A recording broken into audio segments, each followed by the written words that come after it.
नमस्कार, मी श्वेता अंकले. तरुण भारतच्या न्यूज बुलेटिनमध्ये आपल्या सर्वांचे स्वागत.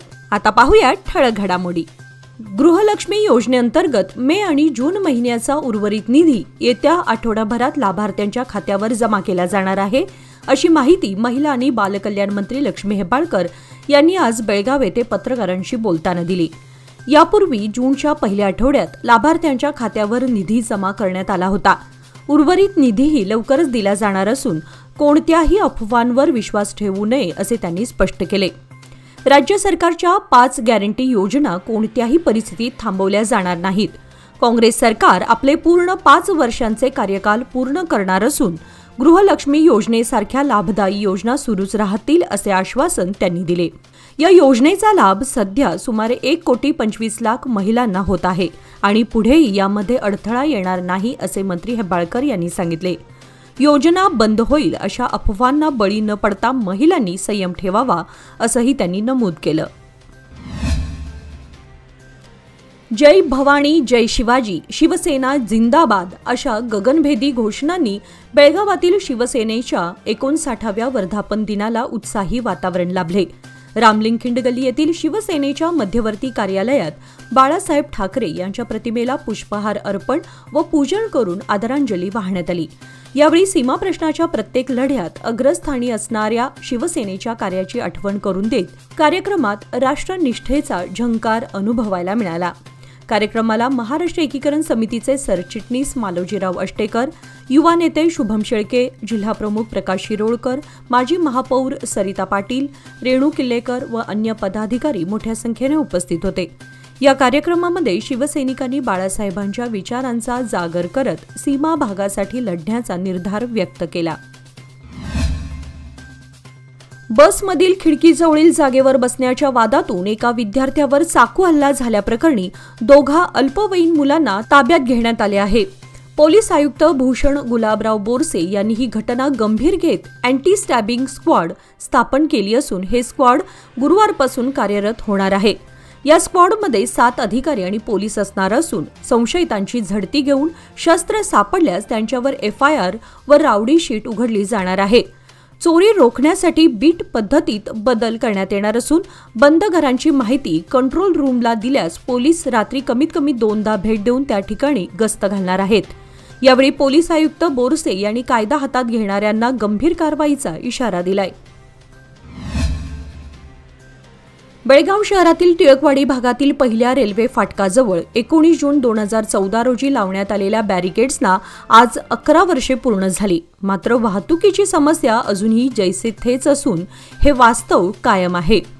शहर वाहतूक नियंत्रित करण्याच्या उद्देशाने लावण्यात आलेले हे बॅरिकेड्स शाळकरी विद्यार्थी, स्थानिक व्यावसायिक आणि वाहन चालकांसाठी अडचणीचे ठरलेत.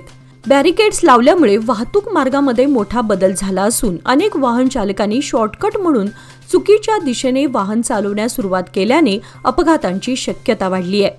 स्थानिक व्यापाऱ्यांचे आर्थिक नुकसान, शाळकरी मुलांच्या सुरक्षिततेचा प्रश्न तसेच रहदारीत निर्माण होणारे अडथळे यामुळे नागरिक त्रस्त झालेत.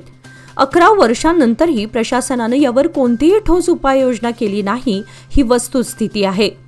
या निर्णयाचे परिणाम पुढे शहरातील इतर रस्त्यांवरही दिसून आले आणि चुकीच्या दिशेने वाहन चालकांची संख्या वाढली. स्थानिक नागरिक आणि व्यापाऱ्यांनी प्रशासनाकडे बॅरिकेड्सचा पुनर्विचार करून पर्यायी उपाययोजना राबवण्याची मागणी केली आहे. 1995 मध्ये 500 रुपयांची लाच स्वीकारल्याच्या प्रकरणात माजी तलाठी नागेश धोंडू शिवणगेकर यांना अखेर तुरुंगवास भोगावा लागणार आहे. विशेष न्यायालयाने दिलेली शिक्षा सर्वोच्च न्यायालयानेही 16 एप्रिल 2025 रोजी कायम ठेवली. या निर्णयानंतर 18 जून रोजी नागेश यांना अटक करून हिंडलगा कारागृहात रवानगी करण्यात आली.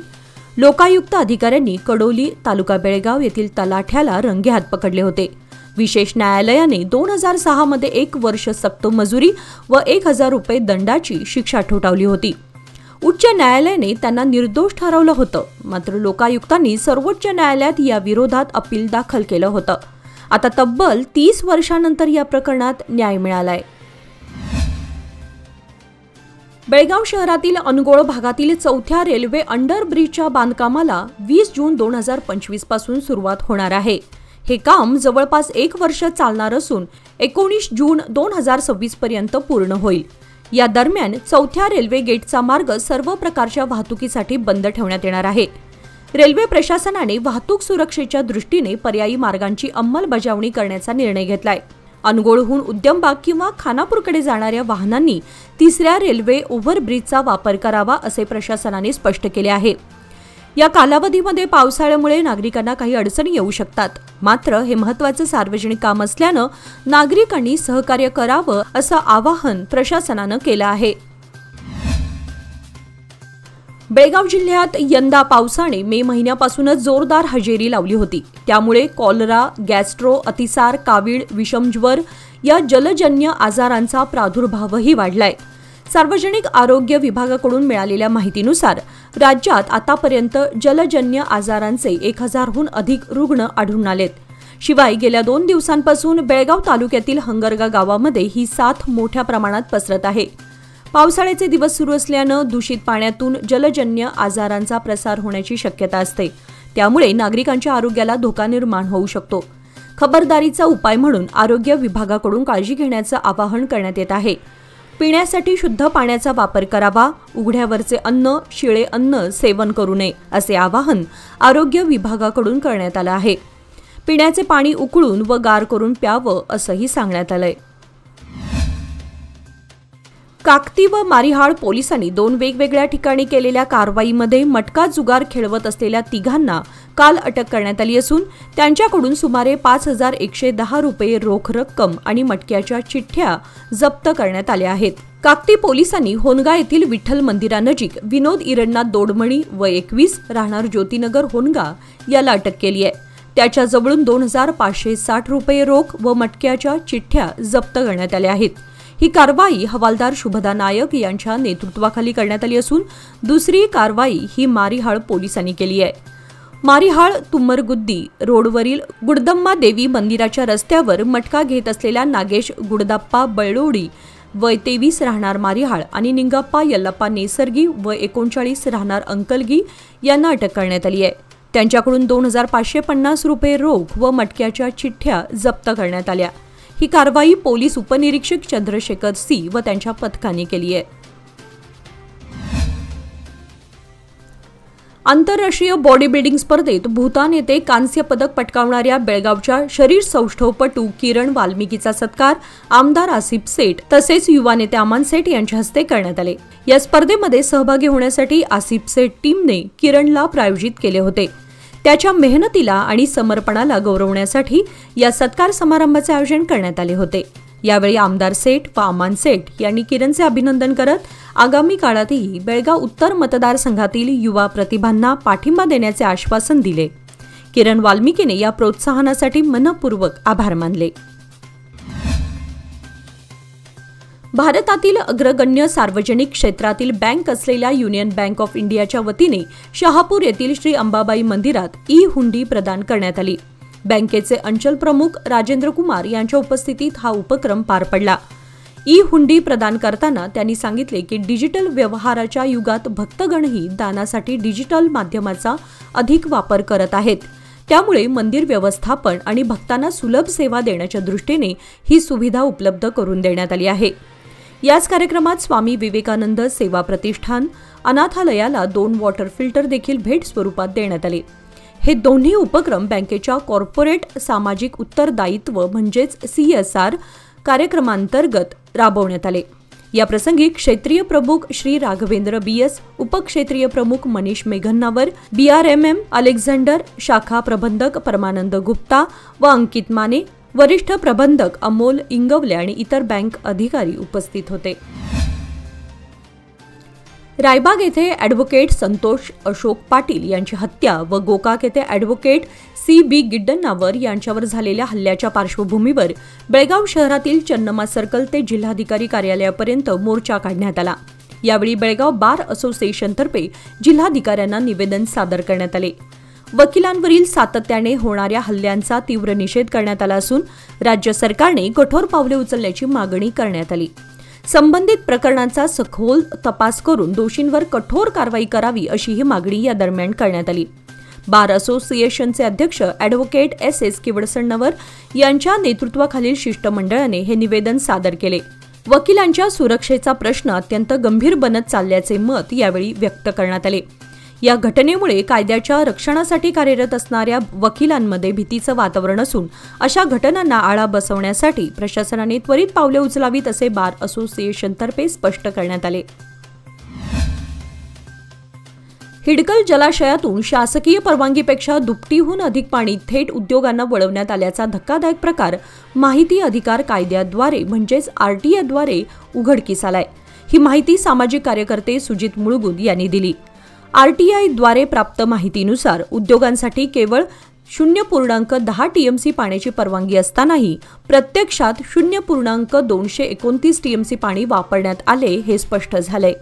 1961 मध्ये सिंचन आणि पिण्याच्या पाण्यासाठी बांधण्यात आलेल्या या प्रकल्पातून जनतेच्या हक्काचे पाणी थेट मोजक्या उद्योगांना वळवले गेलं असा गंभीर आरोप मुळगुंद यांनी केलाय। हा जलप्रकल्प शेकडो गावांची जीवनवाहिनी आहे, काही उद्योगांसाठी नव्हे असं त्यांनी ठामपणे सांगत दोषी अधिकाऱ्यांवर कठोर कारवाई आणि पारदर्शक चौकशी करण्याची मागणी केली। तसेच जर ही बाब दुर्लक्षित राहिली तर जनतेच्या पाण्याच्या हक्कासाठी तीव्र आंदोलन उभं केलं जाईल असा इशाराही त्यांनी दिला। पावसाला सुरुवात होताच रानभाज्यांमध्ये खास मान असलेल्या अळंबीची बाजारात आवक दिसू लागली आहे। मात्र सध्या ही अळंबी सर्वसामान्य ग्राहकांच्या खिशाला चटके लावत असून दर तब्बल 1200 रुपये प्रति किलोपर्यंत पोहोचले आहे। गेल्या काही दिवसांपासून पावसाचा जोर वाढलाय। अधूनमधून ऊन पडत असल्यामुळे जंगलामध्ये अळंबी उगवण्यास सुरुवात झाली आहे। त्यामुळे काही लोक ही अळंबी गोळा करून शहरात विक्रीसाठी आणतात। आवक कमी असल्यामुळे दर गगनाला भिडले असून अळंबी खरेदी करताना ग्राहकांना विचार करावा लागतोय। पुढील काही दिवसात पावसाचा जोर कायम राहिला तर अळंबीची आवक वाढून किमती काहीशी स्थिरावण्याची शक्यता व्यक्त केली जात आहे। दांडेली येथील काळी व्याघ्र प्रकल्प क्षेत्रातील अंबिकानगर येथे मंगळवार दिनांक 17 जून रोजी एक दुर्दैवी घटना घडली। जंगलातून गेलेल्या 220 kV क्षमतेच्या KPTCL वीज वाहिनीचा स्पर्श झाल्याने एका हत्तीचा जागीच मृत्यू झाला। खाण्याच्या शोधात फिरणाऱ्या हत्तीने झाडांचा पाला खाताना चुकून सोंडेने वीज वाहिनीला स्पर्श केला, ज्यामुळे त्याचा शॉक लागून मृत्यू झाला। ही वीज वाहिनी अंबिकानगर कुळगी मार्गावरून जंगलातून जात आहे। घटनेनंतर वन विभागाचे अधिकारी व पशुवैद्यकीय पथक घटनास्थळी दाखल झाले। शवविच्छेदनानंतर हत्तीचे जंगलातच अंत्यसंस्कार करण्यात आले। या प्रकारामुळे वन्यजीव संरक्षण व जंगलातील वीज वाहिन्यांच्या सुरक्षिततेबाबत गंभीर प्रश्नचिन्ह निर्माण झालेत। जंगलातून जाणाऱ्या वीज वाहिन्यांसाठी अधिक सतर्कता व सुरक्षात्मक उपाययोजना राबवाव्यात अशी मागणी आता जोर धरत आहे। बेळगाव शहराजवळील देसूर येथील ग्रीन पार्क येथे आपल्याला NA लेआउट झालेले 30 बाय 40 फूट आणि 40 बाय 60 फूट या आकारातील रेसिडेन्शियल प्लॉट्स उपलब्ध आहेत। तेही 100% कायदेशीर, टाउन प्लॅनिंग अप्रूव्हल आणि KJP नंबर प्राप्त झालेले। तसेच 40 फीट रुंद कॉन्क्रीटचे रस्ते, LED street lights, borewell, play area आणि भरपूर स्पेशियस पार्किंग। त्यामुळे हा प्रोजेक्ट नसून ही आहे भविष्यातील सुवर्ण संधी। अधिक माहितीसाठी आजच संपर्क साधा। Lokmanya reality, shop number 6, Krish resides, Somwarpeth, Tilakwadi, Belgaum. लोकमान्यच्या मुदत ठेव योजना म्हणजेच सुयोग्य कालावधी सर्वोत्तम व्याजदर। आता तुमच्या गुंतवणुकीवर मिळवा 10.60% परतावा। अधिक माहितीसाठी आजच संपर्क करा 1800212405। लोकमान्य, प्रत्येक पावलावर तुमच्या सोबत। योजना फक्त सभासदांकरिता, नियम व अटी लागू। शिवसेना उद्धव बाळासाहेब ठाकरे सीमा भागतर्फे 59व्या वर्धापन दिनानिमित्त शासकीय उच्च प्राथमिक मराठी मुलींची शाळा क्रमांक 5 वडगाव येथे विद्यार्थिनींना शैक्षणिक साहित्य वाटपाचा कार्यक्रम आज 19 जून रोजी पार पडला। या कार्यक्रमामध्ये 1ली ते 7वी पर्यंतच्या 160 विद्यार्थिनींना एकूण 600 वह्या, 150 कंपास, 25 पेन्सिल बॉक्स आणि मिठाईचे वाटप करण्यात आले।